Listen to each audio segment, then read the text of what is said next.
Hi, welcome to Brown Girl Book Lover. Today we have Claire at talking about her beautiful book, Love Forms. Claire, yes, I like this.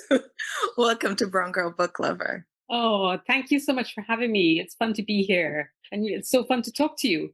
Same. First of all, why don't you tell us a little bit about your book? Mhm. So, Love Forms. So, this is my second novel. So, it is set in three places. So, it's Trinidad and Tobago and the UK, which is where I live now, and also Venezuela a little bit. And it starts in Trinidad, and we start with the narrator when she's a teenager. She's 16, and she is basically being sent across the sea from Trinidad to Venezuela. And there we find out that there she is pregnant and that she basically is being sent to Venezuela to have her baby in secret and give the baby up for adoption.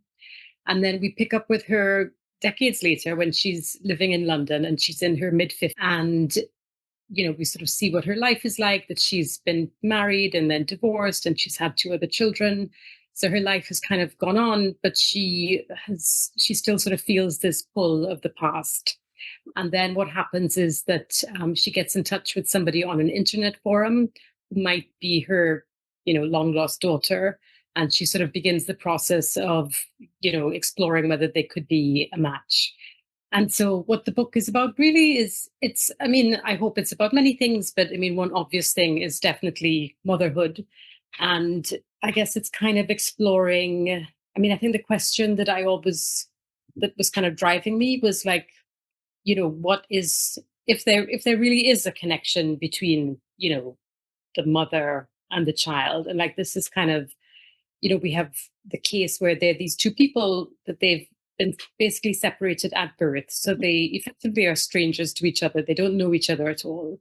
And so I guess I was kind of asking, myself, like, what really is the connection between these two people? And like, why? I think that they feel this pull towards each other. And so why do they feel that pull? And Yeah. like, how long does it last? So I was sort of exploring those questions. This is great because this leads me to my other question, right? Because when you're writing, you're asking yourself questions that hopefully you can answer in the text. And so Hmm. one of your questions of what I'm hearing is that you're asking that can a mother and a child, even though they haven't formed any attachment, they don't know each other, can they still have this love form, right? Can they still be Hmm. connected? And did you find the answer to your question? I think I did. It kind of went through a slightly circuitous route because, I mean, I guess one answer is that like there isn't a general answer, I think. Yeah. So like I found an answer by being really specific. So like when I started, so I grew up in Trinidad, but I've lived in the UK for 20 something years. So like my first book was sort of set in Trinidad. It was like really wholeheartedly Trinidad. And that book was kind of about leaving Trinidad. Mhm. And so like for my next book, then it was like, okay, well, I've done my Trinidad book. Like I have to kind of like I don't live there anymore. My life is elsewhere. I have to kind of deal with my life as it is today.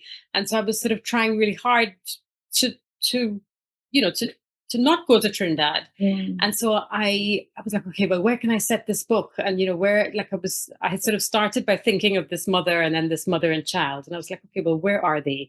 And I lived for a while in the US, so I tried the US. I tried like I was on the East Coast, so I kind of tried New Hampshire, very snowy. And but that it really didn't work. And then my husband is from New Zealand, so I tried, and I've been to New Zealand a few Mhm. times and I have people I can ask. So I tried New Zealand and like it really was just a fail. I just did not know enough about New Zealand.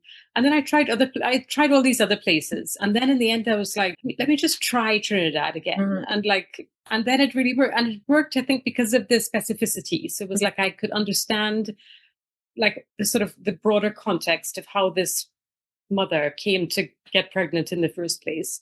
And then how she came to be separated from the baby. And so like when I tried on those other the previous drafts that I tried, I guess I always had this feeling like, okay, yeah, this book is going to be about this mother who's going to search for this baby her whole life and like never give up. And like with the ones that I tried, like I just couldn't like it didn't deliver any answer in the earlier versions that I tried. So it Mhm. was only when I kind of made it really specific. I was like, okay, here's this mother Mhm. in this body and in this time, and she delivers the baby in this way. And then I was able to kind of find an answer. And like the answer, I mean, I hope people read the book to kind of find the answer. But I mean, it's not, like no mother is perfect. Like this mother has failed, some would say, and I think she would say about herself that she has failed in a way because she abandoned this child and then later regretted. But that's the truth for her. Like another person, like I think this is where I ran in. This is why it took me so long to write this book, which is that like other people, other mothers will give up the baby because that's the best thing. And then they don't need to turn back and regret it. Some mothers are like, well, that was my best. Yeah. So yes, there's a very long-winded way of saying that I found the answer for this character. And you just said something really important about specificity, right? Because specificity is key. I was just Mhm. talking to this writer, Terry Jones, and I was like, Oh wow. wow. Okay. This right to TRH. I was just talking. Just No, drop that in there. Let's be I she was actually amazing. my mentor. I went to graduate school. She like, Oh yeah, my gosh. yeah, I went to Okay. graduate school. She like called me and was like, "You're coming." So yeah. Oh, wonderful. That's And lovely. she has this brilliant new book out, and it's really about like the South, Black folks in the South in 1950. And Yeah. I was just saying that it's so specific that like it feels like everyone can come into this book. And I think that, and Yes. it was like specificity is key. So it's Yes. interesting when you came to that specificity, then you found Mm-hmm. your Mm-hmm. voice and your rhythm Mm-hmm. and the character and answer to those Mm-hmm. questions. Yes, absolutely. And I think that approach will always sort of help writers, I think. But Mhm. like particularly with, I mean, motherhood is such a broad, like it's huge. Like, Yes. how many billions of us are there in the world? And so that's how many mother, but then there's adoptive mothers and there's surrogate mothers. Like there's sometimes mothers who are bereaved. There are mothers who, have had maybe miscarriages and have no sort of children to show for it. So like it really is a very broad even to say category sounds a bit like the wrong word, but it's a very broad, space. Um so I think certainly for me trying to write fiction, like sort of trying to approach it with preconceptions or assumptions about what it means, like that was all wrong. I like those the assumptions that I kind of set out with all, they just did not work in a general way. So it only worked with a specific character and a specific time. Okay, a couple of things I wanted to just talk about. Part of the characters, like having adoption, like putting her kid up for adoption, right? Because she has that privilege. She has some money that she can do that. Like they can send her to Yeah, yeah. um Senator Yeah. Venezuela to like have this adoption. First, when Yeah. I was reading, I was like, "Oh my god, is this an abortion?" And then I was like, "No, this is Trinidad. This is this is not gonna happen, right?" And then I was like, "Oh, okay." And but I think there's this element of respectability that's happening in this work that I love that it doesn't shout at it, but there's an element of that because they are of a certain social standing, right? Mhm. And so Mhm. having a baby out of wedlock, having a baby with a man that she didn't know Mhm. is will be the talk of the town, right? So Mhm. Mhm. so then she goes there, and I wanted you to talk about like respectability in terms of class and also in terms of like just being Trinidadian, being Caribbean. Mhm. Mhm.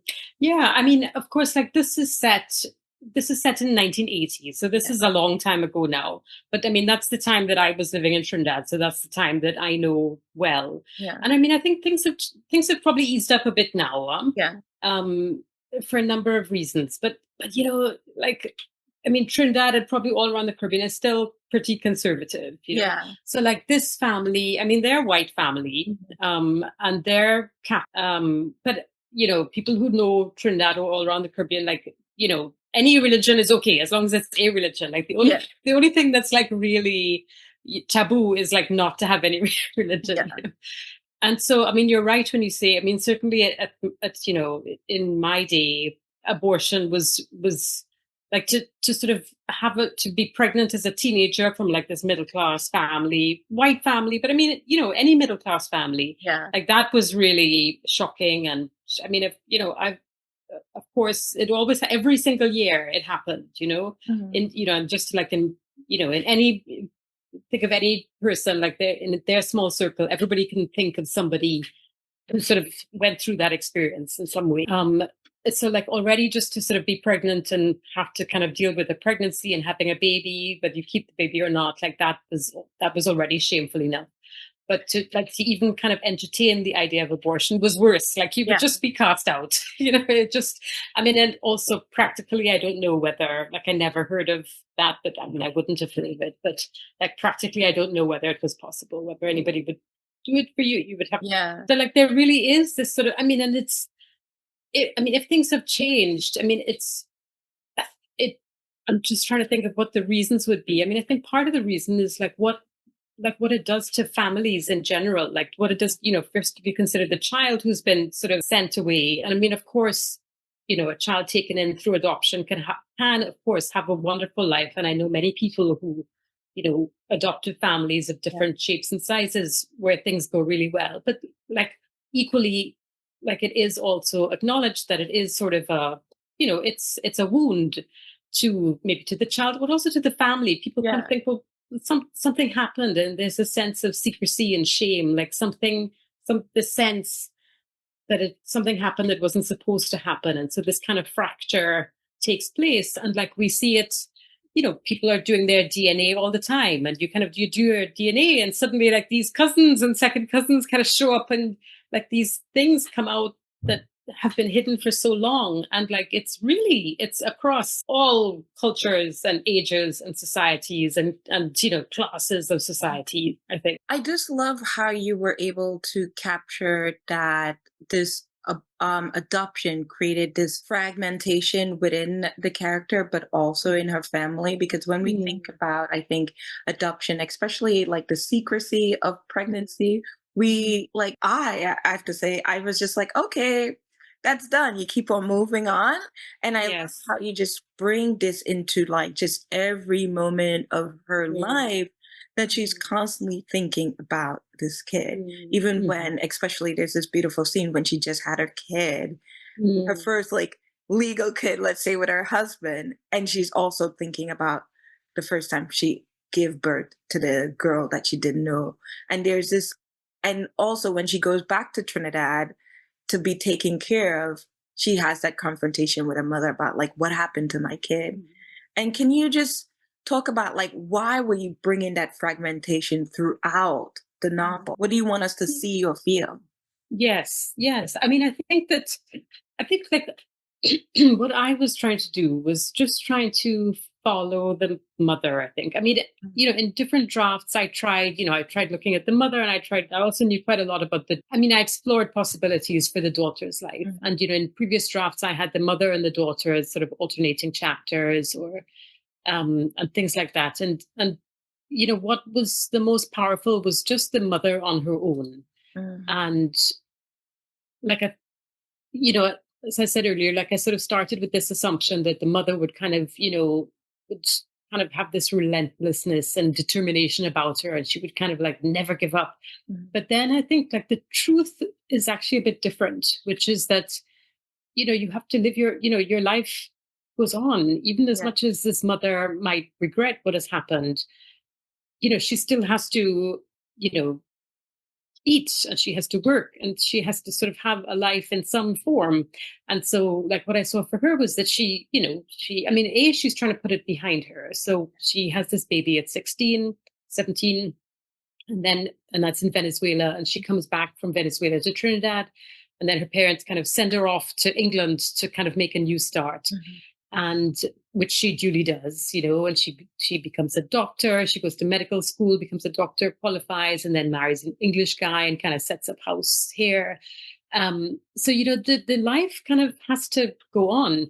So I was interested in kind of just exploring where that sort of lost child fit into her life. Mhm. And I think like what I saw was like it took I mean, she was so young, it's the first thing. And she came from this very sheltered family. She believed everything. Her family were like, do this is best for you. And she's like, okay, I just, even as she kind of in Venezuela, she had the baby, and then she has to kind of pass the baby over. And she's Like even as she's doing it, she's kind of just not understanding. She's, I think it's in those few hours after birth, sort of fight like this. But also she's just so young and she's had such, this is not the age of the internet where you can find things out or people can inform you. You learn each, just as you live through each moment, you learn something. And so I think she has this baby in Venezuela, and it took her a long time, I think, to kind of wake up and sort of realize that something happened that she in fact had some control over, and she didn't exert the control that she did have. Because I know that some people will read it and think, "Oh, her parents forced her," Mhm. but she was in that moment. She could have done something, and she Yeah. didn't. So it took her a long time to kind of wake up, and then kind of, as she's kind of going through her life, to kind of just stop and kind of look around. And then, she sort of makes her first move where she goes to her mother and she's like, well, what did happen where is the baby now? And, that's kind of her first move towards trying to find the baby. And like everywhere she turns, like the wall comes down. Everybody's like, no, no, no, don't ask, don't ask. And so I was kind of interested in thinking, well, what happens? I think that, and this is very common for, people who are in sort of fractured families who are trying to find their birth families again, which is that you look and then you hit a brick wall, Mhm. and then years pass before something new emerges, and then you have sort of new energy, or the engine starts moving again, that you can start looking again, and then you get so far and then you hit another brick wall. So in fact, over the course of decades, there's this sort of ebb and flow to the search where you kind of think, well, there's just no point. Like I'm wasting my life on Yeah. this. And I should just be happy with what I have and just learn to live with the life that I have, versus thinking, maybe I can find out, maybe there's an answer, maybe I can connect. And it just goes round and round and And I think this is why, like, when I was reading the story, I was like, I know this is fiction, but it feels really real because I think you really put in that slowness of that mm, awakening within it. That mm, pacing was so beautiful. And I can't believe you're mm, able to do that in such a condensed time because it's not like a super long book, right? But the mm, way you're mm, able to pace it and the way you're able mm. to use